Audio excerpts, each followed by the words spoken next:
Para गेम्समध्ये सुवर्ण पदक मिळवणारी शीतल देवी, धनुर्विद्या, हाताविना तिरंदाजी करणारी शीतल ही दोन्ही हात नसलेली जगातील पहिली महिला तिरंदाज आहे.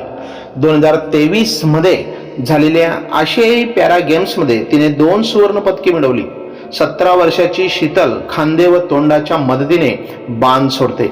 घरातील सर्व कामे ती पायाच्या मदतीने करते. यामुळे तिने तिरंदाजीसाठी पाय वापरणे पसंत केले.